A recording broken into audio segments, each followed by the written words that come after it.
The sun fell gently over the city of New York that morning, but inside David Miller's mansion there was no warmth.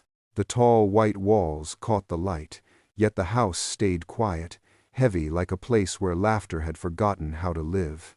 David sat in his office with his suit jacket still on from the night before, his phone filled with unread messages, and his coffee untouched. He had built companies, made millions, and won awards, but none of it filled the silence that his wife's death had left behind.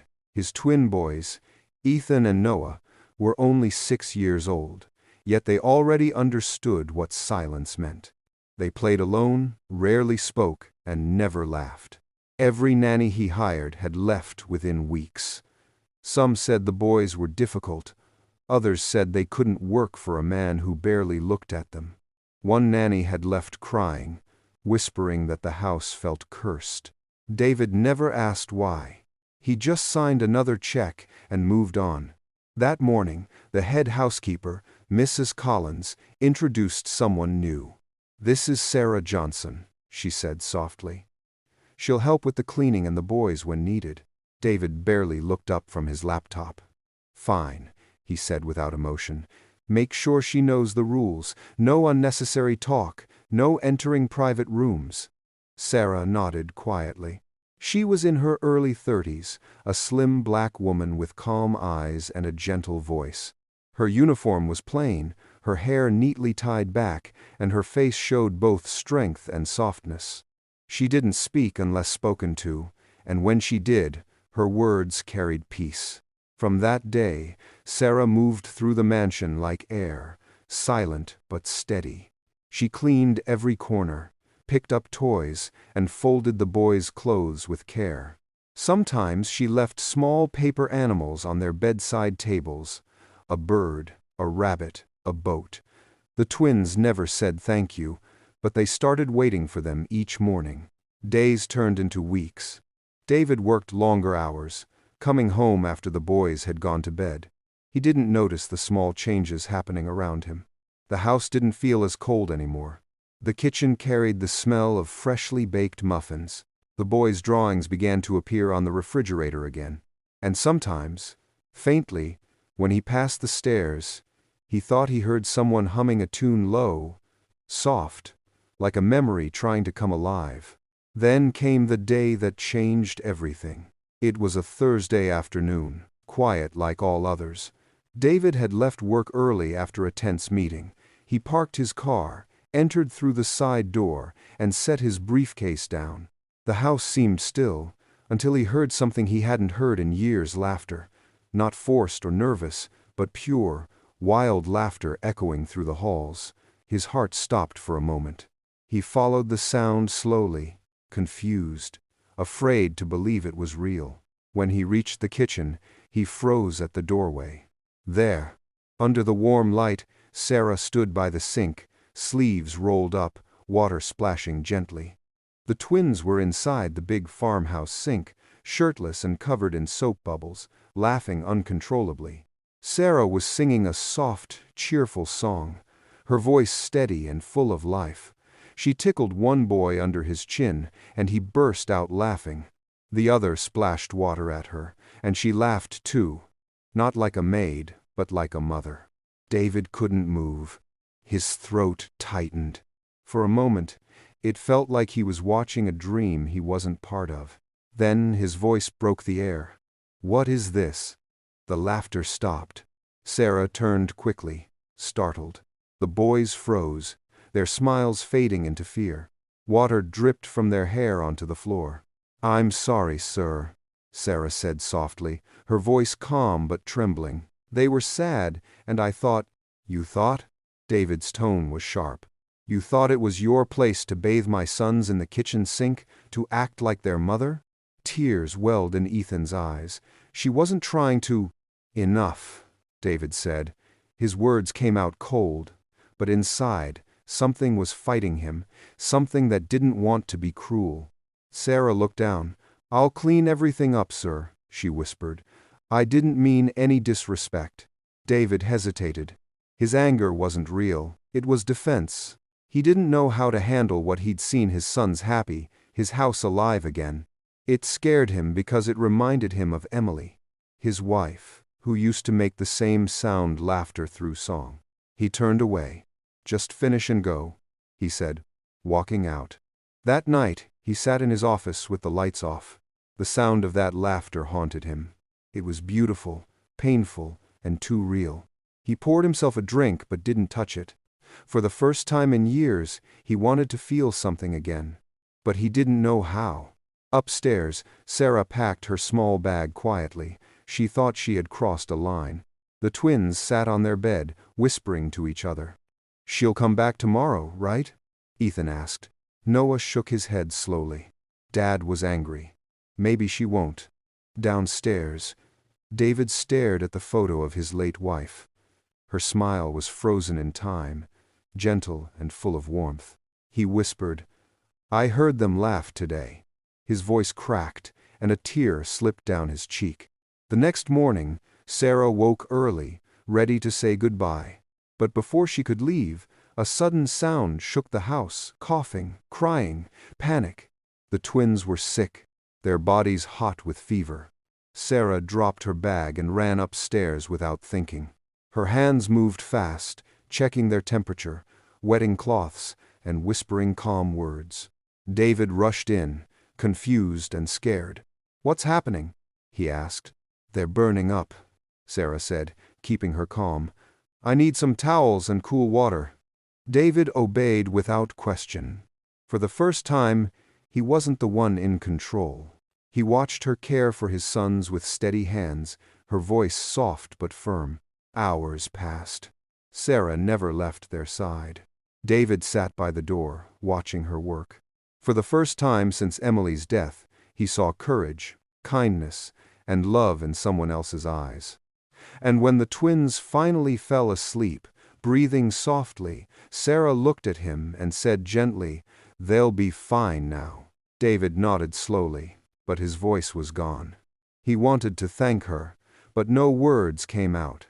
It was the same silence as before, but this time, it didn't feel empty. It felt like something new was beginning to grow. The next morning came quiet and slow. The sunlight touched the curtains in the twins' room, and for the first time in a long while, it felt peaceful. Sarah sat by the boys' bedside, her eyes heavy with tiredness but full of relief. She had stayed up most of the night, watching their temperature drop little by little. David had dozed off in the armchair near the window, still wearing the same shirt from the night before. His face, usually hard and distant, looked softer now, almost human. When he opened his eyes, the first thing he saw was Sarah. She was adjusting the blanket on Ethan's chest, her movements quiet and gentle. For a moment, David just watched. The morning light brushed her face, and something inside him stirred, something he hadn't felt since Emily died. Gratitude, warmth, and fear all mixed together in a way he couldn't explain. "They're okay," she said quietly, noticing he was awake. He nodded slowly. "Thank you." It was a small word, but it came from deep inside him. Sarah smiled faintly. "You don't need to thank me, sir. I couldn't leave them like that." He looked at her, and for the first time, he saw more than a maid. He saw a woman who had stayed when everyone else had walked away, a woman whose calm had carried his children through the night. Later that day, the twins woke up hungry and smiling weakly. Sarah made them light soup and fed them spoon by spoon, telling small jokes to make them laugh. David stood at the doorway again, watching quietly. He didn't interrupt. There was something healing about the sound of their soft laughter. When she noticed him, she said softly, "They'll need rest for a few days. I'll keep checking their temperature." He wanted to offer help, but the words stuck. He just nodded, staying longer than he meant to before leaving the room. Downstairs, he stood by the window, staring at the large garden outside. For years, he had looked out that same window and seen nothing but empty grass. But today, the light looked different. It wasn't the house that had changed, it was him. Mrs. Collins came in quietly. "Sir, I must say, that new maid is a blessing. The children adore her. David didn't answer right away. "Yes," he said finally. "She's different." From that day, things began to shift in small ways. Sarah still worked quietly, but now her voice could be heard humming songs as she cleaned. The boys followed her from room to room, laughing when she made funny shapes with napkins or hid treats in their lunchboxes. Sometimes she read them stories at night when David worked late. The house that once felt like a museum began to sound alive again. David started coming home earlier, pretending it was to finish work, but really, it was to hear that laughter again. He didn't say much, but he watched. Every evening, he found himself drawn to the kitchen, standing in the doorway as Sarah prepared dinner with the twins. One evening, he stepped closer. "Need any help?" he asked awkwardly. Sarah turned, surprised. "Help, sir?" He smiled a little, unsure. "Yes, I can. Stir something, maybe." The twins giggled.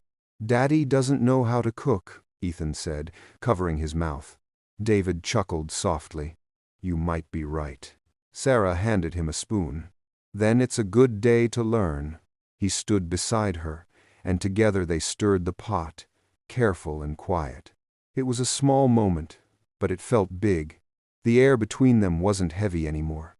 It carried something warm and fragile. Later that night, after the twins were asleep, Sarah was cleaning the living room when she saw a photo frame on the floor, face down. She picked it up carefully. Inside was a picture of David and his wife, Emily. The woman's smile was full of life, her arms around the twins when they were babies. David entered the room quietly, seeing her hold it. "She was beautiful," Sarah said softly. "She was," he replied, his voice low. "She was everything." There was silence between them, but not the cold kind. It was gentle, filled with understanding.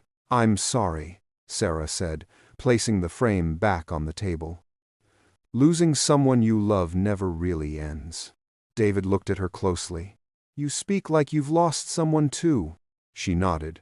"My brother, Jacob. He was sick for years. I left school to take care of him. When he passed, I thought I'd never be whole again." David's eyes softened. "I didn't know. You didn't need to," she said simply. "We all carry our stories." He stared at her hands, rough from work but steady. "You're good with people," he said, "especially with the boys. They just need someone who listens," she said. "Sometimes that's all a child wants." He wanted to say more, but the words stayed behind his lips. There was something about her presence that made the house feel less empty, and he didn't want to lose it. Days passed, and slowly, a rhythm formed. David began to join the twins for breakfast, asking them about their dreams and drawings. Sarah sat nearby, always smiling but never overstepping.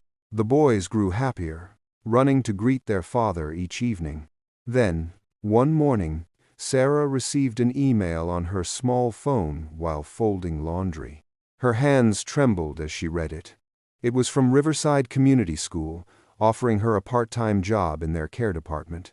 It was the kind of opportunity she had dreamed about for years.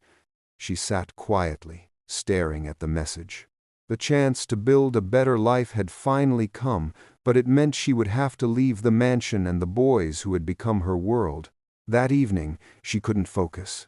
Her eyes followed the twins as they played on the rug, laughing while David helped them build toy cars. She smiled, but her heart felt heavy. David noticed. "Is everything all right?" "Yes, sir," she said quickly, forcing a smile. "Just tired." But he didn't believe her. He saw the sadness in her eyes, the same kind he once saw in his mirror every morning. That night, when she went to her room, she whispered to herself, "I can't break their hearts, not again." What she didn't know was that David had passed by the door and heard her. He stopped, his chest tightening. He didn't understand what she meant, but he knew one thing for sure: he didn't want her to leave. The next morning came with a soft drizzle. The air outside the mansion smelled fresh, but inside, something felt heavy. Sarah moved quietly, folding laundry and preparing breakfast as usual, yet her heart beat slowly, weighed by the decision she hadn't made. The email from Riverside Community School still sat open on her phone, glowing faintly like a secret she was afraid to face. David came down the stairs wearing his gray sweater, his usual calm hiding what he truly felt. He greeted the twins, poured himself coffee, and sat at the table. "You look pale," he said gently, glancing at Sarah. "I'm fine," she replied, her smile quick and fragile. "Just didn't sleep much." Ethan tugged her sleeve. "Miss Sarah, can you take us to the garden later?" She hesitated. "Maybe after I finish the chores, all right?" Noah looked up at her, frowning.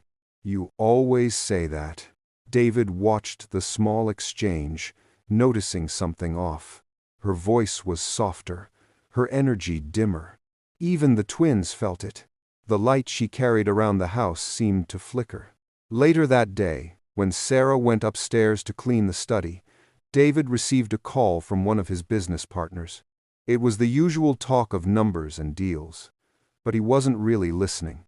His mind stayed on her face, the way her smile didn't reach her eyes that morning. When the call ended, he looked at the door, thinking, what if she leaves? He shook his head quickly. She won't, he told himself, but the thought didn't go away. Upstairs, Sarah dusted the shelves in silence. Her eyes fell on a wooden box lying slightly open on the desk. Inside were old papers, photographs, and a small stack of letters tied with a faded ribbon. She picked one carefully, noticing her own reflection in the glass cabinet beside her. Her hand trembled. The name on the envelope was, "To my David." She didn't mean to read it, but something pulled her. The ink was faint, written in Emily's soft handwriting. "If you are reading this, it means I am no longer with you.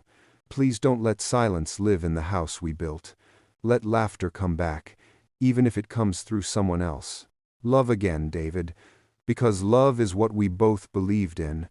Don't turn our children into shadows of your grief." Sarah stopped reading. Her throat tightened.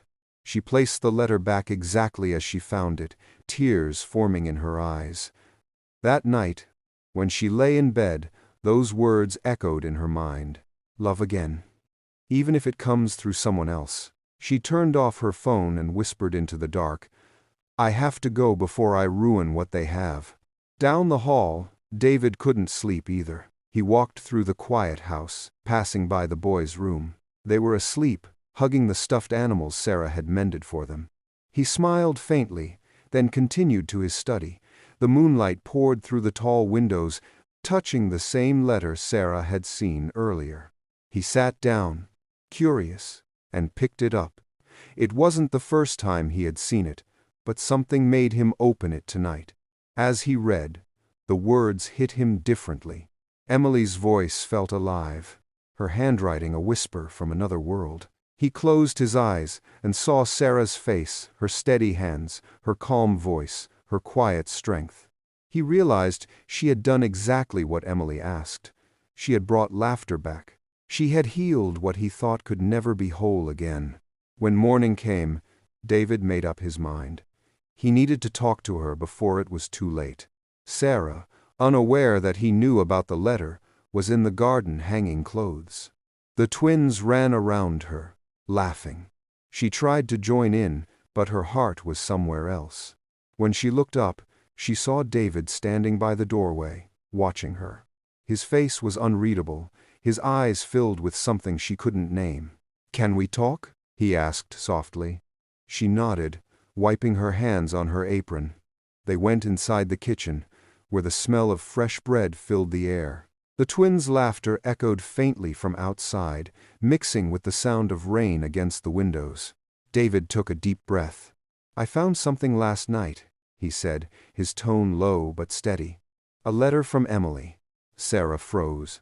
Her heart started to beat faster. "I didn't mean to." "I know," he interrupted gently. "But I read it too. She told me not to let silence live here. She wanted me to love again if I ever got the chance." Sarah's eyes glistened. "That's beautiful, sir." He nodded slowly. "It is, And I realized something. You've done what she hoped for. You brought life back into this house." Sarah looked down. "I was just doing my job." "No," he said quietly, shaking his head. "You did more than that. You made my sons laugh again. You made this place a home." Tears gathered in her eyes. "Please don't say that," she whispered. "I'm leaving soon." He frowned. "Leaving?" She hesitated, then told him about the email. "Riverside Community School offered me a part-time position. It's something I always wanted, and I can't ignore it." He stood there in silence, feeling something heavy fall inside him. "So, that's what's been on your mind." She nodded. "It's a good opportunity. I didn't want to burden you with it." David looked away, struggling to find words. "You think leaving is what's best?" "It's the right thing to do," she said softly. "The boys will understand in time." "They won't," he said firmly, his voice breaking for the first time. "And neither will I." Her eyes widened slightly. "Sir, I'm not stopping you," he said, his tone calmer now. "But I want you to know this house isn't the same without you. You've become part of this family, whether you meant to or not." Sarah looked at him, her lips trembling. "That means a lot, but I can't let feelings hold me back from what I've waited years to do." He stepped closer, his voice almost a whisper. "Then let me help. You don't have to choose between your dream and us." She frowned. "Help me? How?" "I'll sponsor your studies," he said simply. "Stay here, keep working, and go to school part-time. You deserve both." Sarah was speechless. Her hand covered her mouth as tears slid down her cheeks. "You would do that for me?" "For you," he said quietly. "And for them."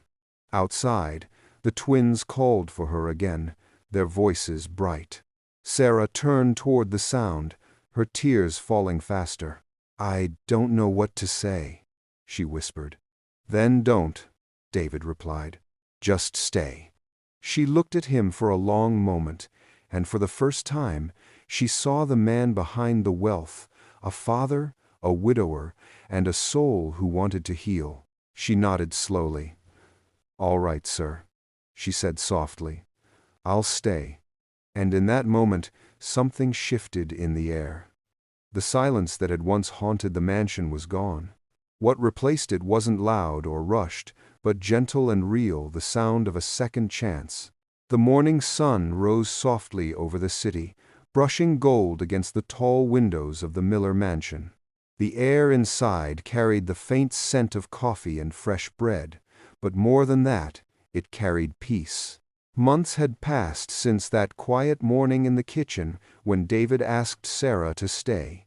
The mansion that once stood in silence now echoed with voices, laughter, and the sound of new beginnings. Sarah had taken the part-time position at Riverside Community School.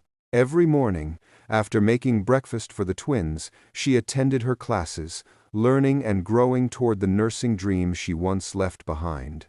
In the afternoons, she returned home, where Ethan and Noah would run to meet her at the door, their small arms wrapping around her waist as if afraid she would disappear. David watched these moments with quiet pride.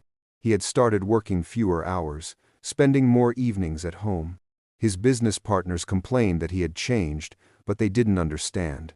He no longer measured success in profit or numbers, but in laughter and warmth. One evening, as the sky turned orange outside, Sarah came home holding a small folder. The twins rushed to her side, their eyes bright. "What's that?" Ethan asked. "It's my report card," she said, smiling shyly. "Did you win?" Noah asked, tilting his head. Sarah laughed softly. "I passed all my classes. That's good enough for me." David stood near the dining table, arms folded but smiling. "Good enough? That sounds like something someone humble would say." "You did more than good, Sarah." Her cheeks warmed. "Thank you, sir." "David," he corrected gently. "You can call me David now." She paused for a moment, then nodded. "All right, David." The sound of his name in her voice felt like a gift, one he hadn't realized he needed. After dinner, the twins begged her to sing before bed. She sat between their small beds, her voice low and calm, filling the room with peace. David stood by the doorway, listening. The song carried something sacred, something that healed what time had broken. When she finished, she tucked the boys in, kissed their foreheads, and whispered, "Good night, my brave boys." David stepped closer as she turned to leave. "You make it look easy," he said softly. She smiled. "It's not easy, but it's worth it." Their eyes met in the dim light, and for a long moment, neither spoke. Everything that needed to be said lived in that silence, the gratitude, the admiration, the quiet bond that had grown between them. Weeks passed, and soon the day of Sarah's graduation arrived. The school courtyard buzzed with families and students. Sarah stood in her white gown, holding her certificate tightly. When she turned, she saw them, David, Ethan, and Noah, standing together near the crowd. The twins held handmade signs that read, "Go, Mom, we love you." Tears filled Sarah's eyes instantly. She walked toward them slowly, her heart beating in disbelief. The boys ran to her, hugging her legs tightly. David smiled, his voice thick with emotion. "You did it," he said. "I couldn't have without you," she whispered, looking up at him. He shook his head. "You would have found a way, Sarah. You always do." That evening, back at the mansion, they celebrated with pizza and laughter. The twins smeared sauce on their faces, and Sarah couldn't stop laughing. For once, David joined in, laughing so hard that his eyes watered. The house that once carried only grief now overflowed with joy. Later, when the boys had fallen asleep on the couch, Sarah stood by the window, looking out at the quiet garden. The moonlight touched the flowers she had planted months ago. Behind her, David approached slowly, his voice gentle. "They're happy," he said. "They are," she replied, turning to face him. "And so are you," he smiled faintly. "You noticed." "I notice everything," she said. There was silence again, soft and deep. David took a step closer. "You've done more for this house than anyone ever could. You gave me back my sons. You gave me back myself." Sarah's eyes glistened. "I only did what felt right." He looked at her, his voice barely above a whisper. "You've become part of this family, Sarah. I think Emily would have wanted this. She wanted laughter. She wanted love to live here again." Sarah swallowed hard, emotion filling her throat. "And it does." David reached out, gently taking her hand. "We're a family now. It doesn't take blood, just courage."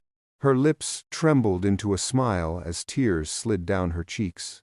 "Thank you, David." He squeezed her hand softly. "No, Sarah, thank you." That night, as she sang the twins to sleep one last time, David stood quietly by the doorway, watching. The boys clung to her arms as her voice carried through the room.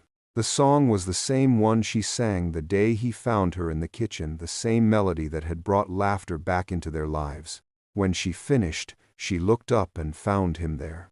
He didn't say anything, just smiled. A smile that said more than words ever could. Outside, the rain began to fall softly, washing the garden clean. Inside, the house glowed with warmth. The photos on the wall showed a family reborn, not perfect, but whole. Sarah turned off the light and stood beside David at the doorway. "They sleep like angels," she said softly. He nodded. "Because they know they're loved." They stood there for a long time, the sound of rain filling the silence that once belonged to grief. And as the night deepened, one truth settled gently between them. The mansion that was once filled with sorrow now held something far greater. It held home. Dear viewers, this story reminds us that love doesn't always come the way we expect it, and healing doesn't happen overnight. Sometimes it walks in quietly, like Sarah did, and turns pain into peace, one small moment at a time. David had everything money could buy, but his heart was empty until kindness walked into his home. This story teaches us that true family isn't built by blood, it's built by love, care, and courage. Sarah was just a maid when she entered that mansion, but she became the light that healed it. She brought laughter where silence once lived, and taught a broken man that it's never too late to love again. Before you go, take a moment to think maybe there's someone around you who feels alone, someone who needs a little kindness to start healing too. Be that light for them, just like Sarah was for David and his sons. If this story touched your heart, please like, subscribe, and share it with someone who needs hope today, and tell us in the comments where you're watching from, and what lesson this story left in your heart. If you want more emotional stories like this, comment "more stories," and you'll be the first to see our next one. Before you go, answer these few questions in the comments below. 1. Do you believe love can truly heal a broken heart? 2. What part of this story touched you the most? 3. If you were Sarah, would you have stayed or left for your dream? 4. Do you think David deserved a second chance at love? 5. What lesson will you carry from this story into your own life? Thank you for watching. And remember, sometimes, the smallest act of kindness can change the biggest story of someone's life.